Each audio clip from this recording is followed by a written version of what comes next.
अरविंद केजरीवाल को गिरफ्तार किया, 17 महीने मनीष सिसोदिया को गिरफ्तार किया, मुझे 6 महीने जेल में रखा, सत्येन जैन को जेल में रखा है।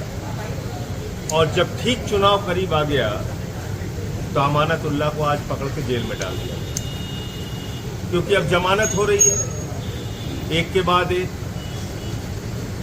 और अब अरविंद केजरीवाल जी को भी जमानत मिलने वाली है, वो भी बाहर आने वाले हैं। तो कोई ना कोई खबर चाहिए तो अमानतुल्लाह को गिरफ्तार कर दिया।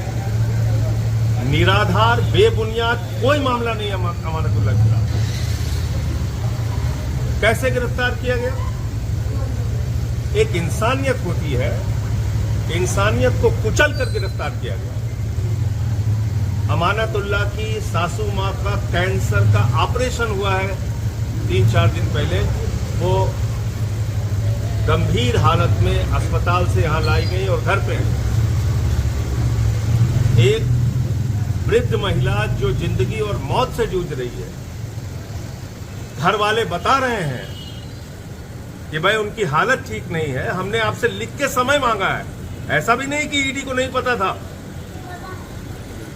अमानतुल्लाह की मदर इन लॉ के बारे में ईडी को नहीं पता था, ये भी नहीं है। लिख के सूचना दी गई कि हमें कुछ समय दे दीजिए, हमारी मदर इन लॉ की तबीयत खराब है, उनको कैंसर हुआ है, कुछ वक्त दे दीजिए, हम इन्वेस्टिगेशन जांच करेंगे। और आपको अब मैं जो बताने जा रहा हूं वो कानून के किस दायरे में जांच है या कॉमेडी है, ये मीडिया के लोग और इस देश के लोग खुद तय करें। 2016 में वक्फ बोर्ड का एक मामला बनाया जाता है और उस मामले के आधार पर सीबीआई पर्चा दर्ज करती है। पहला पर्चा 2016 में। 6 साल तक सीबीआई जांच करती है उस मामले की। 6 साल के बाद फाइनल चार्जशीट दाखिल करती है, अमानतुल्लाह को गिरफ्तार नहीं करती है और सीबीआई कहती है उनके खिलाफ रिश्वतखोरी का, भ्रष्टाचार का, आर्थिक अपराध का कोई मामला नहीं मिलता। 2020 में इसी मामले में एंटी करप्शन ब्रांच एसीबी वो मुकदमा लिखती है। इसी मामले में ईडी कूद पड़ती है, ईडी मुकदमा लिखती है। 2022 में एसीबी अमानतुल्लाह खान को गिरफ्तार करती है। अमानतुल्लाह खान को उसी मामले में जमानत मिल जाती है। कोर्ट कहती है, कोर्ट की टिप्पणी है जब एसीबी से जमानत मिली कि अमानतुल्लाह खान के खिलाफ कोई भी भ्रष्टाचार, आर्थिक अपराध, रिश्वतखोरी का मामला नहीं है। उसके बावजूद 2023 में अमानतुल्लाह खान के घर पे ईडी का छापा होता है, ईडी की छापेमारी चलती है। फिर 2024 में ईडी बुलाती है, 13 घंटे तक पूछताछ करती है। किस मामले में पूछताछ कर रहे हो? जिस मामले में जमानत मिल चुकी है, जिस मामले में सीबीआई की फाइनल चार्जशीट दाखिल हो चुकी है। ये ड्रामा नहीं है, कॉमेडी नहीं है, तो क्या है? और आज सुबह सिर्फ गिरफ्तार करने के उद्देश्य से, जेल में ठूसने के उद्देश्य से, जेल में डालने के उद्देश्य से अमानतुल्लाह खान को गिरफ्तार कर लिया गया। मैं भाजपाइयों को कहना चाहता हूं, तुम पूरे देश के सामने एक्सपोज हो चुके हो और तुम्हारे नेता, देश के प्रधानमंत्री नरेंद्र मोदी एक तानाशाह के रूप में स्थापित हो चुके हैं। बड़े बड़ों की तानाशाही नहीं चली, तुम्हारी भी नहीं चलेगी। तुम भी एक दिन सत्ता से हटोगे, जाओगे और इन बातों का जवाब देना पड़ेगा तुम्हें। आप सिर्फ गिरफ्तारी पे गिरफ्तारी किए जा रहे हैं।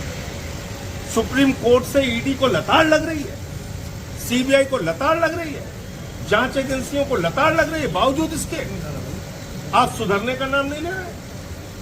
आप आके अरेस्ट करके लेके चले जा रहे हैं। किसी को भी पकड़ो, कॉलर पकड़ के गिरफ्तार करो, जेल में डालो। ये कौन सा न्याय है? ये कौन सी कार्रवाई है? ये कौन सी व्यवस्था है?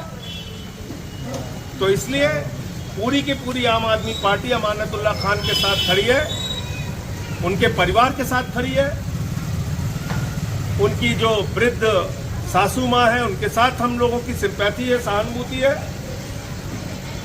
लेकिन निर्दयता और तानाशाही की सारी पराकाष्ठा मोदी और ईडी ने पार कर दिया है। ये आज पूरे देश ने और दिल्ली ने देखा। और जिस चुनाव के नाते ये सब कर रहे हैं भाजपाई, उनको मैं बता देना चाहता हूं, ये कार्रवाई तुमको बहुत महंगी पड़ेगी, बुरी तरीके से चुनाव में हारोगे। यही मैं कहना चाहता हूं। न्याय मिलेगा अमानतुल्लाह को भी, उनके खिलाफ कोई सबूत नहीं है, कोई मामला नहीं। विजय नायर को आज जमानत मिली, इस पर क्या करें? इसमें अभी सबको जमानत मिलेगी। विजय नायर को जमानत मिली है, अरविंद केजरीवाल को भी जमानत मिलेगी बहुत जल्दी। इसीलिए तो नया नया मामला ये लोग तैयार करते हैं। खबर कैसे चलाएंगे आम आदमी पार्टी के खिलाफ? सबको जमानत मिलती जा रही है, कोई सबूत है नहीं, तो बस एक मजाक बना लिया अपनी जांच एजेंसी के नाम पे। आते हैं, किसी का भी कॉलर पकड़ते हैं, चलो जेल चलो, चलो जेल चलो। सर राजस्थान और गिरफ्तारी का जो आधार दिया उसको पढ़ के आपको शर्म आएगी।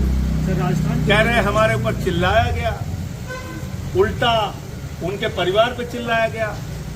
यहाँ का एसएचओ कह रहा था कि आरी से तुम्हारा घर काट देंगे, कह रहा है घर काट देंगे तुम्हारा, दरवाजा खोलो। तुम डकैती करने आए हो यहाँ पे? डकैत हो तुम लोग यहाँ? डकैत अभी वीडियो दे देना सबको, चला यहाँ डकैती करने आए हो खाकी वर्दी पहन के। तो इसलिए उसकी जो कार्रवाई करनी है वो तो सब हम लोग कोर्ट में रखेंगे और इस सारे मामले को आम आदमी पार्टी अपने स्तर पे उठाएगी। बुलडोजर जस्टिस को लेकर एक सुप्रीम कोर्ट की टिप्पणी आई है कि आरोपी होने भर से आप किस तरह घर में गए। बुलडोजर जस्टिस कोई जस्टिस सही नहीं है, और मैं तो बार बार कहता हूँ बुलडोजर बहुत बेवफा है। छतरपुर में भी चलता है, अयोध्या में भी चलता है, काशी में भी चलता है। तो सावधान हो जाओ इस देश के लोगों। एक दूसरे पे बुलडोजर चलने पे जो लोग खुशी मनाते हैं, मैं उनको कहना चाहता हूँ ये बुलडोजर बहुत बेवफा है, कब तुम्हारी घर की तरफ मुड़ जाएगा पता नहीं। इसलिए सब लोग मिलकर इसका विरोध कीजिए, इस देश में हिंदू मुसलमान सब। इस खबर को अभी लाइक करें, शेयर करें, अभी चैनल को सब्सक्राइब करें।